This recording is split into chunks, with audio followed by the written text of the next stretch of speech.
बल्कि एक तरह से एक फजूल साथी था, बेमसरफ, गैर दिलचस्प है। उसके साथ होने से मुझे कोई खास खुशी नहीं होती थी। लेकिन अब क्या करूं? मैंने सोचा और फिर देर तक सोचता रहा। यूं तो हमेशा बदले हुए अदवार के बदले हुए अंदाज मैंने देखे थे। इन अदवार में मेरी मुख्तलिफ हैसियतें रही थीं, लेकिन कभी इस तरह बेबसी नहीं हुई थी। मैंने थोड़ी सी जुज्जदाहत से हर ताकत को कुचल दिया था। लेकिन यह कम वक्त मनोरमा अभी तक मेरे बस में नहीं आई थी। अगर इसे खत्म न किया गया तो खासी गैर दिलचस्पी पैदा हो जाएगी। इसके लिए इनका इल्म सीखना जरूरी है, कुछ भी हो कैसे भी हो। और फिर मैं इस बस्ती से बेजार हो गया। बस अब यहाँ रुकना हमाकत है, यहाँ से चलना चाहिए। और यह ख्याल इस शिद्दत से मेरे सर पर सवार हो गया कि मैंने इसी वक्त वहां से चल पड़ने का फैसला कर लिया। बस्ती के लोग शायद लाठी की अर्थी शमशान ले जा चुके थे, इसलिए दूर दूर तक कोई नजर नहीं आ रहा था। मैंने घोड़ा संभाला और उसकी पुश्त पर सवार होकर चल पड़ा। इक्का दुक्का औरतें नजर आई थीं, लेकिन इनमें से किसी ने मुझसे कुछ पूछने की जुर्रत नहीं की। और थोड़ी देर के बाद मैं एक छोटी सी बस्ती से काफी दूर निकला। बस रुख का तयन तो किया नहीं था, जिधर मुंह उठा था चल पड़ा था। घोड़ा सुबह रवि से सफर कर रहा था। दोपहर तक काफी दूर निकल गया और फिर घोड़े को आराम देने के लिए मैंने एक जगह कायम किया। घोड़े को चरने छोड़ दिया, खुद भी कुछ जंगली फल तलाश किए और इनसे पेट भर लिया। तकरीबन 2 घंटे तक वहां रुकने के बाद मैं और घोड़ा दोनों ताज़ादम हो गए और वहां से चल पड़े। शाम हुई और फिर रात हो गई। जंगल, दरख्त, इनके अलावा कुछ नहीं था। वैसे मैंने महसूस किया था कि अब दरख्तों का सिलसिला खत्म होता जा रहा है। वो छिद्रे छिद्रे हो गए थे। रात का कायाम के लिए यही जगह मुनासिब समझी थी। सो रात गुजरी और सुबह हो गई। मैंने दोबारा सूरज के साथ साथ सफर शुरू कर दिया और जब सूरज बुलंदी पर पहुंचा तो दरख्तों का सिलसिला खत्म हो गया और पहाड़ी इलाका शुरू हो गया। इंसान की शक्ल को तरस गया था मैं और सोच रहा था कि शायद इस तरह इंसानों का वजूद ही नहीं है। एक पहाड़ी के दामन में घोड़ा रुका और उसकी पुश्त पर हाथ मारकर उसे भगा दिया कि वो आराम कर ले। और फिर मुड़ा ही था कि एक इंसान पर निगाह पड़ी। एक बहुत बड़ी चट्टान के सामने पालती मारे आंखें बंद किए बैठा था। तकरीबन नीम बरहना, बदन पर मिट्टी जमी, बुरे अहवाल। नजदीकी खाने पीने की चंद चीजें पड़ी थी, लेकिन वो भी अबतर हालत में। और अचानक मेरे ज़हन में ख्याल आया, मुमकिन है ये कोई इल्म वाला हो। सुरिंदर के अल्फाज मेरे ज़हन में गूंजने लगे थे। ऐसे गयानी लोग संसार का कोई लोभ नहीं रखते। वो तो जंगलों और वीरानों में अपना मस्कन बनाते हैं, तो जरूर ये शख्स यहीं रहता है। अगर इसे काम बन जाए तो कितनी उम्दा बात होगी। मैं इसके सामने पहुंच गया। इसकी आंखें बंद थीं और शायद वो इतना खोया हुआ था कि उसे मेरे कदमों की चाप भी नहीं सुनाई दी थी। और वो इसी तरह बैठा रहा। मुझे उम्मीद थी कि वो थोड़ी देर तक आंखें खोल लेगा, कब तक बंद रखेगा। मैंने सोचा और उसके सामने उसके अंदाज में पालती मार कर बैठ गया। मुझे गौर से देख रहा था। अगर सांस की आमदो रफ्त ना होती तो सोचा जा सकता था कि बैठे बैठे मर चुका है, लेकिन तनफ्फुस जारी था। पलकों में भी लर्जिश होती थी, लेकिन वो आंखें नहीं खोल रहा था। काफी देर इसी तरह गुजर गई और अब मुझे उलझन होने लगी। तब मैं आहिस्ता से कनकारा और वो उछल पड़ा। उसने जल्दी से आंखें खोल दी और उसकी आंखों में खौफ उभर आया। हरे कृष्ण, राधे कृष्ण। वो जल्दी जल्दी अलापने लगा। उसके साथ ही वो पीछे भी खिसकता जा रहा था और फिर चट्टान से पुश्त लगी तो चीख पड़ा। फिर टटोल कर चट्टान को देखा और सहमी हुई निगाहों से मुझे देखने लगा। जवान आदमी था, काफी दिन की जेब बड़ी हुई थी, इसलिए उम्र का सही अंदाजा नहीं हो रहा था। अरे क्या हो गया तुम्हें, क्यों डर रहे हो? राधे राधे, और जोर से बोला और मेरी तरफ मुंह करके फूंक के मारने लगा। ठीक हो जाओ भाई, बस बहुत हो गई, मैं तुझे खा नहीं जाऊंगा। राधे श्याम, मगर अभी तो 40 दिन पूरे भी नहीं हुए। मंगल मंगल 8 मंगल 15 और 21 और अभी तो कई रोज बाकी। तो फिर मैंने पूछा, तुम अभी से क्यों आ गए? उसने सहमे हुए अंदाज में पूछा। जल्दी आ गया क्या? मैंने दिलचस्पी से पूछा। हाँ, अभी तो 5 दिन बाकी हैं। चलो यार, 5 दिन से क्या फर्क पड़ता है, मैंने तुम्हें 5 दिनों की राहत दी थी, मैंने हंसते हुए कहा। हालांकि उसकी कोई बात मेरी समझ में नहीं आ रही थी। तुम भैरव का हो ना? भैरव का बड़ा गैर रूमानी सा नाम है, चलो यही सही। और तुम मेरी सारी मनोकामनाएं पूरी करोगे। मैं? हाँ, क्या तुम मेरे दास नहीं हो? दास यानी गुलाम? हाँ, क्या तुम अभी मेरे कब्जे में नहीं आए? खोपड़ी अपनी जगह से किसकी हुई है क्या भैया? एक हाथ मारूंगा गर्दन टूट जाएगी, मैंने कहा। और वो उछल कर खड़ा हो गया और इसका वही मंत्र दोबारा शुरू हो गया। लेकिन मैंने महसूस किया कि अब वो निकल भागने की फिक्र में है और इसी अंदाज में चारों तरफ देख रहा है। फिर उसकी निगाह घोड़े पर पड़ी और वो गौर से उसे देखता रहा। बैठ जाओ दोस्त, न जाने तुम्हारे साथ क्या हादसा पेशा है। बड़ी मुश्किल से तुम मिले हो, मैं तुमसे बातें करना चाहता हूँ। मगर तुम कौन हो? उसने पूछा। अगर भैरव का तुम्हारा गुलाम है तो बहरहाल मैं भैरव का नहीं हूँ। हाँ, दूसरे हालात में तुम मुझे अपना दोस्त समझ सकते हो। अरे तो तुम आए कहाँ से हो और कौन हो? अब इसके अंदाज में किसी कदर झुल्लाहट आ गया। बस मुसाफिर हूँ, इधर से गुजर रहा था, तुम पर निगाह पड़ी तो तुम्हारे पास आ गया। मंच हो? उसने आंखें फाड़ कर पूछा। तो तुम्हें राक्षस नजर आ रहा हूँ? अरे तुम्हारा सत्यानाश, तुमने मेरा सारा जाप भंग कर दिया। उसने कलकला कर कहा। खैराम, मुझे कैसे धोखा हुआ? अरे मैं तो बिन मौत मारा गया। तो अफसोस ज़दा लाजम बोला, मैं सब्र सुकून से उसकी शक्ल देखता रहा। फिर मैंने एक गहरी सांस लेकर कहा, ठीक हो गए हो तो बता दो, या फिर कुछ ठोंक पीट कर सीधा करना पड़ेगा। क्यों मेरी जान को आ गए हो भाई? जाओ अपना रास्ता नापो। तुमने मेरी मिट्टी पलीद कर दी। जाओ, मेरी समझ में नहीं आ रहा अब क्या करूं। अब तो नए सिरे से जाप करना पड़ेगा। पूरे 40 दिन हाय राम मैं लुट गया। तुम कोई जाप कर रहे थे? मैंने पूछा। तो क्या झक मारता रहा यहाँ 35 दिन से और भैरव का को कब्जे में करना चाहते थे? हाँ, उसने जवाब दिया। क्या काम लेना चाहते थे उससे? बहुत से। हाय मगर अब क्या फायदा, अब तो सारी गड़बड़ होगी। तब फिर ये समझ लो तुम्हारा जाप पूरा होगा। क्या मतलब? मैं भैरव का ही हूँ, तुमसे अब तक मजाक कर रहा था। मैं तुम्हारा दास हूँ, हैं? वो उछल पड़ा। खाओ भगवान की सौगंध। भगवान की सौगंध? मैंने कहा और उसकी बातें खिल गईं। वो बेहद मसरूर नजर आने लगा था। खुशी से उसकी आवाज बुलंद हो गई थी। काफी देर उसकी यह हालत रही और फिर उसने आंखें बंद कर लीं। मैं मजाक खेज अंदाज में उसे देख रहा था। वैसे सूरत हाल किसी हद तक मेरी समझ में आ रही थी। मैंने जिसे कोई महान ज्ञानी समझा था, वो बेचारा तो खुद अपनी आरजुएं लिए किसी भैरव का को कब्जे में करने की फिक्र में सर करता था। बहरहाल आदमी तो था और न जाने क्यों मुझे इस वक्त किसी आदमी की जरूरत थी। देखना चाहिए ये आदमी किन जरूरतों में घिरा हुआ है। चंद मिनट के बाद मैंने कहा, अब आंखें खोल तो मेरे मालिक। और उसने आंखें खोल ली। मैं अपने मालिक का नाम पूछ सकता हूँ? मेरा नाम प्रभु दयाल है। बड़ा ही सुंदर नाम है। तुम्हारी मनोकामनाएं क्या है महाराज? तू नहीं जानता भैरव का? उसने कहा।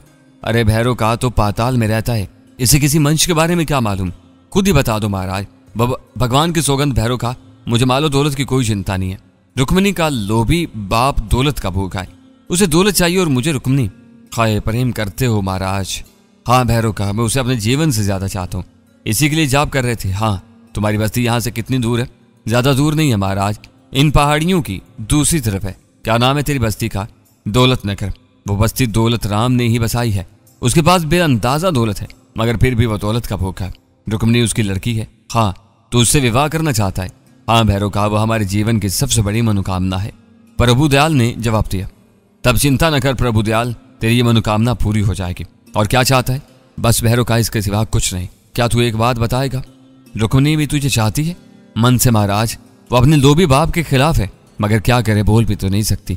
प्रभु दयाल ने अफसोसनाक लहजे में कहा और मैं उसे तसल्लियां देने लगा। दिल ही दिल में मैं हंस रहा था। खूब तफरीह हो रही है। अपना काम करने निकला हूं, लेकिन इस सिलसिले में कुछ नहीं कर पा रहा और दूसरों के मसाइल सर पर सवार हो रहे हैं। बहरहाल कुछ कर लेना मेरे इख्तियार में नहीं था। हालात जो कहीं वही ठीक है। इस अनोखे मुल्क ने मुझे बेबस करके रख दिया था। लेकिन प्रोफेसर, दिल की बात बता रहा हूँ, झूठ नहीं बोल रहा। इंसान खुद पसंद है, वो हर हाल में अपनी बर्तरी चाहता है। मैंने सदियां गुजारी थी, किसी दौर ने किसी माहौल ने मुझे मायूस नहीं किया था। वक्ती तौर पर सही, लेकिन किसी भी जगह बहरहाल हालात ने मेरे लिए जगह बना दी थी और मेरी अजमत को तस्लीम किया गया था। लेकिन यहाँ इस पुरस्कार मुल्क में मैं बेहकीकत होकर रह गया था और प्रोफेसर सिर्फ औरत के ना मिलने की झुंझलाहट थी, वरना यह बेबसी भी पुरलुत्फ थी। पहले अदवार में मैंने सिर्फ दूसरे इंसानों को मकसद के हसूल के लिए जद्दोजहद करते देखा था और मैं जिसकी मदद पर आमादा हो गया था, इसकी तकदीर बदल गई थी। इस दौर में, इस मुल्क में मैं खुद अपने लिए जद्दोजहद कर रहा था। मेरा मसला मेरे सामने था और मैं किसी तौर इस मसले का हल नहीं तलाश कर पा रहा था। मैं अपने मसले में उलझ कर रह गया था और जब औरत मेरे ज़हन पर सवार न होती तो मैं इस जद्दोजहद से लुत्फ अंदोज भी होता था। अब हम क्या करें भैरव का? प्रभु दयाल ने पूछा। बस तेरी बस्ती चलते हैं। ठीक है चलो, मगर तुम क्या करोगे? जो कुछ करूंगा तेरे भले के लिए होगा प्रभु। हाँ भैरव का, तू मेरा दास नहीं मेरा मित्र है। बस मेरा ये काम कर दे, इसके बाद तू आजाद होगा। मैं तुझे जीवन भर कब्जे में नहीं रखूंगा। मैं तो मेहनत मजदूरी करके खाने का कायल हूँ। वाह, अच्छा आदमी है। दिल खुश कर दिया मैंने तारीफी अंदाज में कहा। मेहनत की रोटी संतान के लिए भी ठीक होती है। वहां तेरा घर भी होगा? हाँ, सब के सब हैं, प्रभु ने कहा। तेरे घर वालों का क्या ख्याल है तेरे बारे में? पागल समझते हैं सब के सब, और बात भी ठीक है भैरव का भैया। हम में इनमें बड़ा फर्क है। हम मजदूर किसान, वो बस्ती का मालिक। प्रेम भी देखभाल के किया जावे है क्या? पर हम क्या करें, हमें तो खुद ब खुद प्रेम हो गया। खुद ब खुद? हाँ भैया। वो कैसे? अमावस की रात वो मंदिर में दिए चलाने आई थी और खुद भी कोई जलता दीप मालूम हो रही थी। बस हम सीना महसूस कर रहकर देखते रहे। हमारी हालत खराब हो गई थी, फिर न जाने कैसे उसने भी हमें देख लिया और भैया देखती ही रही। फिर हमारे पास आके वो हमारी बहन केकती को जाने है। उसने हमसे हमारा नाम पूछा और हमने बता दिया। केकती का जिक्र भी आया और वो मुस्कुराने लगी। जलते समय उसने कहा तो हमारे घर आएगी। बस वो फिर आने लगी। हम तो उसके यहाँ जा नहीं सकते थे। वो आती रही और प्रेम जोत चलती रही। हम दूसरी जगहों पर भी मिलने लगे। तब हमारे प्रेम का भांडा फूट गया। दौलत राम ने हमारे सारे घर वालों को बुरा भला कहा और इन्हें बस्ती से निकालने की धमकी दी।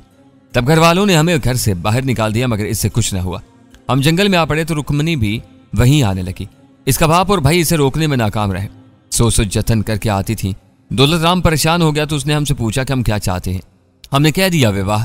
तो उसने कहा कि इसकी बेटी से विवाह करने के लिए कोई हैसियत तो बनाओ। उसने कहा इसे दौलत चाहिए, अगर तुम दौलत ले आते हो तो मैं रुक्मिनी की शादी कर दूंगा। तो भैया हमने मान लिया और तुम्हें बुलाने के लिए तपस्या करने शुरू कर दी। ओह, तो क्या मैं तुम्हारे ख्याल में दौलत के ढेर तुम्हारे सामने लगा दूंगा? हाँ भैया, क्या तुम ऐसा नहीं कर सकते? कर सकता हूं, मगर देर लगेगी, मैंने जवाब दिया। कितनी? ज्यादा नहीं, मैंने पुरख्याल अंदाज में कहा। इनके नजदीक दौलत सोने के ढेर होंगे, मैंने कभी इस पर तवज्जो नहीं दी, वरना मेरे पास क्या कुछ नहीं होता प्रोफेसर। बहरहाल मुझे सोने के जखीरे की जरूरत थी और दौलत नगर में ये जखीरा दौलत राम के घर के सिवा कहाँ मिल सकता था। वहीं से कुछ तरकीब करनी पड़ेगी।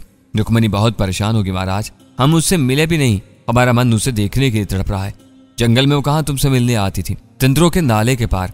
वहां कोई ऐसी जगह थी जहां तुम रहते थे? हाँ महाराज, वहां बहुत सी गुफाएं फैली हुई हैं। कहते हैं वहां किसी गुफा में धनराज सभा लगी हुई है, मगर आज तक किसी को वो गुफा मिली नहीं। ये क्या है? मेरा मतलब है धनराज सभा प्रीतों की बस्ती है, बस पुरखों से सुनते आए हैं, देखी किसी ने नहीं है। हालांकि बहुत से मंच उसे तलाश करने निकले, तुमने भी कोशिश की होगी। क्यों नहीं महाराज, अपनी मनोकामना पूरी करने के लिए हमने ये कोशिश भी की थी, नहीं मिली। पुरखों से सुनते आए हैं, किसी को नहीं मिली, हमें क्या मिलती? ये सभा किसी गार में है। हाँ यही सुना है। खैर इसे भी तलाश कर लेंगे प्रभु दयाल, मैंने पुरख्याल अंदाज में कहा और फिर उसे अपने साथ चलने के लिए कहा। परंतु कहाँ चल रहे हैं भैरव? कहा इसी जगह जहां तुम्हारी रुक्मिनी तुमसे मिलती थी। मैं इसे तुम्हारे बारे में खबर कर दूंगा और वो तुमसे मिलने आएगी। तुम उसे तसल्ली देना कि तुम दौलत का बंदोबस्त कर रहे हो और बहुत जल्द उसके बाप का मुतालबा पूरा कर दोगे। तुम ये बंदोबस्त कर दोगे ना? बिल्कुल कर दूंगा, मैंने जवाब दिया। तब ठीक है, चलो, मगर घोड़ा तो एक ही है। परवाह मत करो, ये जादू का घोड़ा है, हम दोनों को आसानी से ले चलेगा। मैंने उसे घोड़े पर सवार कर दिया और फिर हम दोनों चल पड़े। सादालू मासूम के चेहरे पर उम्मीदों की चमक नजर आ रही थी और मैं उसके काम के बारे में सोच रहा था। उसे कयाम के लिए छोड़कर मैं बस्ती जाऊंगा और फिर वहां चक्कर चलाऊंगा। मुमकिन है दौलत राम बगैर दौलत के ही मान जाए। इस तरह किसी उलझन के बगैर ही काम चल जाएगा और फिर प्रभु दयाल की मनोकामना भी पूरी हो जाएगी। घोड़ा हम दोनों को लेकर सफर करता रहा और थोड़ी देर के बाद हम मतलूबा जगह पर पहुंच गए। दरहकीकत पहाड़ छलनी हो रहा था। छोटे बड़े बेशुमार गार चारों तरफ बिखरे हुए थे। पहाड़ों के दामन से एक तुंदरू नाला गुजर रहा था जिसका पानी साफ था। एक मखसूस जगह पहुंचकर प्रभु दयाल ने रुकने को कहा और चौड़ा नाला पार करके हम दूसरी तरफ पहुंच गए। ये गुफा है, प्रभु दयाल ने गार की तरफ इशारा किया। ठीक है, और तुम्हारी बस्ती किस तरफ है? इस नाले के साथ साथ थोड़ी दूर चले जाओ, वो जो पहाड़ की दीवार नजर आ रही है ना, बस उसके दूसरी तरफ है। मैंने गहरी सांस ली और फिर प्रभु दयाल की कामगाह अंदर से देखी। इसके बाद अपना हुलिया दुरुस्त किया, उसे सुकून से रहने की तलकीन की और बस्ती की तरफ चल पड़ा। फासला ज्यादा ना था, मैं बस्ती में दाखिल हो गया। मिट्टी के मकानात और झोंपड़े मिले जुले नजर आ रहे थे। गलियों में दुकानें खुली हुई थी, लोग अपने कामों में मशगूल थे। मुझे देखा गया और नजरअंदाज कर दिया गया।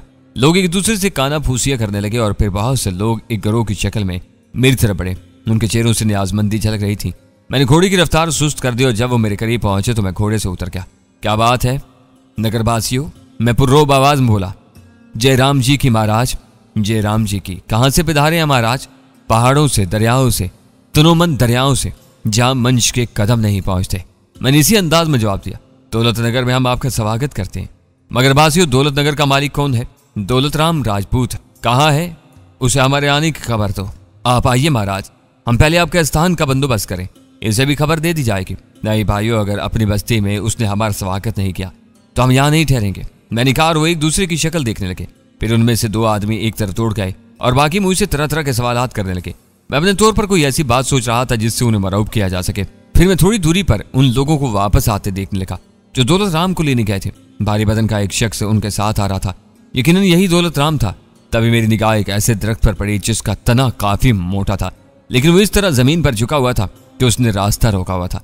मैं आगे बढ़ा, दौलत राम थोड़े फासले पर था। मैं दरख्त के तने पर बाजुओं की गिरफ्त कायम की और कुव्वत सर्व करने लगा। पीछे खड़ा हुआ गिरोह मेरी इस अहमकाना हरकत को देख रहा था, लेकिन फिर जब दरख्त की जड़ मिट्टी के एक बड़े तोदे के साथ बाहर निकल आई तो बेशुमार आवाजें मेरे कानों में गूंज उठी। दौलत राम अपनी जगह ठिठक कर रुक गया था। मैंने दरख्त के तने को दोनों हाथों पर संभाला और उसे सर से ऊंचा करके एक तरफ उछाल दिया। लोगों की फटी हुई आंखें और खुले हुए मुंह अजीब लग रहे थे। दौलत राम बितायुराना निगाहों से मुझे देख रहा था। आओ दौलत राम, मैं तुम्हारे लिए बहुत कुछ लेकर आया हूँ। जय महाराज, जय महाराज। दौलत राम हाथ जोड़कर बोला और मेरे करीब पहुंच गया। मेरे दोनों पांव छुए और हाथ माथे से लगा लिया। तुम इस बस्ती के मालिक हो? मैंने पूछा। महाराज मालिक है, दौलत राम ने कहा। यह दरख्त तुम्हारे रास्ते में था, हमने उसे उखाड़ कर फेंक दिया। धन्यवाद महाराज, धन्यवाद। दौलत राम अकीदत से बोला। हम इसीलिए तुम्हारे पास आए हैं दौलत राम, कि तुम्हारे रास्ते की हर रुकावट दूर कर दें। मेरे भाग महाराज, भगवान की कृपा। दौलत राम खुशी से हाथ मलते हुए बोला, हम जानते हैं कि तुम्हारे ऊपर बहुत से कष्ट हैं और बहुत से कष्ट आने वाले हैं, सो हमें वरदान हुआ कि जाएं और तुम्हारी सहायता करें। जय प्रभु, जय भगवान। दौलत राम खुशी से बोला, महाराज मेरे साथ चलें। चलो, मैंने कहा और उसके साथ आगे बढ़ गया। चंद लोगों ने मेरे घोड़े की बाग थाम दी। बहरहाल मैं काफी हद तक इन लोगों के ज़हन पर कब्जा जमाने में कामयाब हो चुका था। दौलत राम मुझे अपनी कच्ची हवेली में ले गया। खासी कुशादा इमारत थी जिसमें बेशुमार कमरे बने हुए थे। एक बड़ी बैठक में मुझे ठहराया गया। बाहर लोगों का हजूम था, सब मेरे बारे में बातें कर रहे थे। इनमें से 2-3 आदमी अंदर भी आ गए और भाग भाग कर मेरे कयाम के लिए जरूरी चीजों का बंदोबस्त करने लगे। दौलत राम उन्हें हदायत दे रहा था। ये सूरत-ए-हाल खासी उम्मीद अफसा थी। प्रभु दयाल का काम भी बनता नजर आ रहा था। चेहरे से दौलत राम ज्यादा मक्कार नजर नहीं आता था।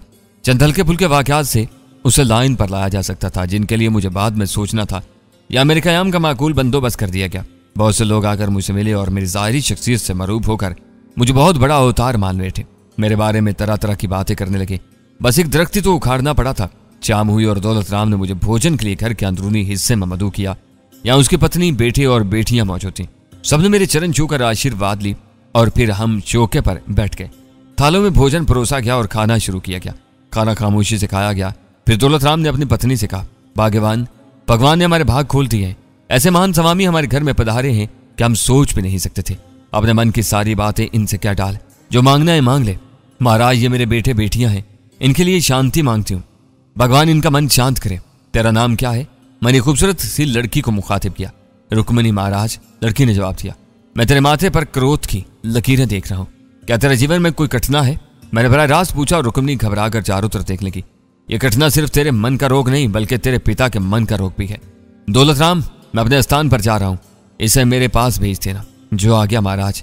और हाँ सुनो, अपनी हवेली के पीछे किसी खुली जगह में अगन रोशन करवा दो। हम 3 रोज तुम्हारे यहाँ रहेंगे और तुम्हारे सारे कष्ट दूर कर देंगे। परंतु तुम्हारे ऊपर से काले नाग हटाने के लिए हमें अगन के बीच खड़े होकर तपस्या करनी होगी। हमने जो दरख्त उखाड़ा है उसके बड़े बड़े लकड़ पूरे चलवा देना। अगन बीच खड़े होकर महाराज। हाँ दौलत राम, सांप आग से भागते हैं।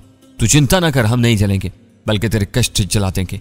मैं अपनी जगह से उठ गया। मेरा ख्याल था कि अब दौलत राम को रुक्मिणी को भेजने की जरूरत नहीं पड़ेगी, बल्कि वो खुद ही दौड़ी चली आएगी।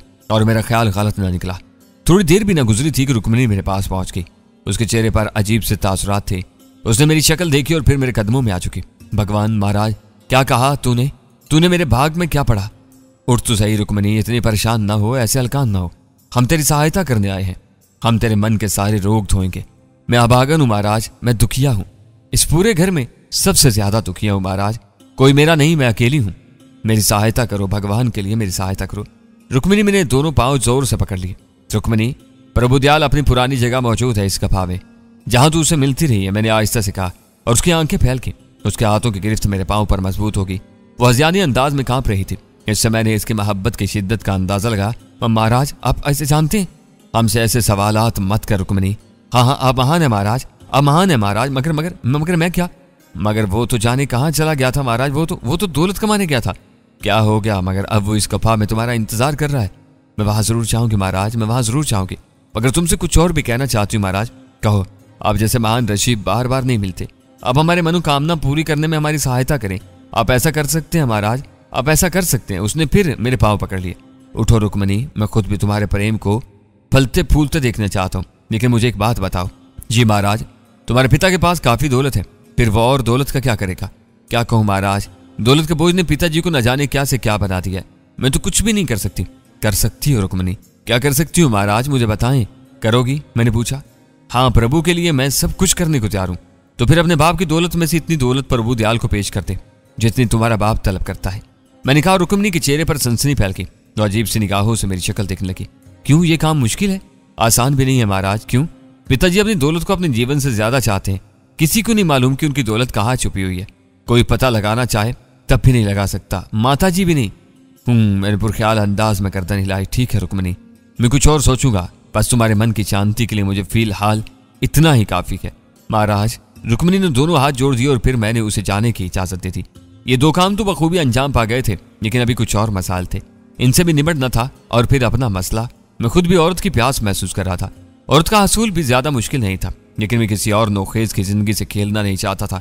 मुझे न जाने क्यों यकीन हो गया था कि जब तक मनोरमा को मुकम्मल तौर पर खत्म नहीं किया जाएगा, कम अज कम वो किसी औरत को मेरी खलबत में नहीं आने देगी। और प्रोफेसर दर हकीकत कभी कभी तो मुझे उस पर बहुत ज्यादा गुस्सा आता था और मैंने एक तवील और अरीज जिंदगी में पहली बार बेबसी का मजा चखा था। थोड़ी देर के बाद दौलत राम आ गया। दोनों हाथ जोड़कर बोला, अगन कब से जलाई जाए महाराज? लकड़ियां मंगवा ली? हाँ महाराज, मैंने आदमी को भेज दिया, बस कल सुबह हम तुम्हारे लिए अगन जाप करेंगे। दौलत राम, और आग जितनी तेज होगी इतनी ही जाप में आसानी होगी, इसलिए आग तेज करने के लिए तुम जब से चाहो अलाव जलवा दो। ठीक है महाराज, और जिन चीजों की जरूरत हो बता दें। अब किसी और चीज की जरूरत नहीं है दौलत राम, मैंने कहा। दौलत राम मुझसे अपनी परेशानियां कहता रहा। फिर उसने रुक्मिणी के बारे में बताया। मेरी बेटी एक कठना में पड़ गई है महाराज, इसके लिए भी कुछ करें। क्या कठना है दौलत राम? वो कंगाल से प्रेम करने लगी है। मेरे पास इतनी दौलत है महाराज, मैं किसी कंगाल से अपनी बेटी को कैसे ब्याह सकता हूँ? फिर तुमने क्या किया दौलत राम? मैंने उसे कह दिया कि वो दौलत ले आए, मैं उसकी बात मान लूंगा। फिर उसने क्या जवाब दिया? गया है कहीं, दीवाना कहीं का। अब दौलत गलियों में पड़ी मिल नहीं जाती, कहां से लाएगा सुसरा? नाकाम रहेगा तो वापस नहीं आएगा, आ गया तो मैं भगा दूंगा। और अगर वो दौलत लेकर आ ही गया तो? मैंने पूछा। इन दौलत रामचौक पड़ा। हाँ, अगर वो कामयाब हो गया तो फिर मैं इसे अपनी बेटी ब्याह दूंगा। अगर मंच के पास दौलत हो तो फिर इसमें खराबी क्या रह जाती है महाराज? दौलत राम ने कहा और मैंने गर्दन हिला दी। वो वाकई दौलत राम था, लेकिन मैं उसे ठीक करने का सोच चुका था और मुझे यकीन था कि मेरे दाव पर चित हो जाएगा।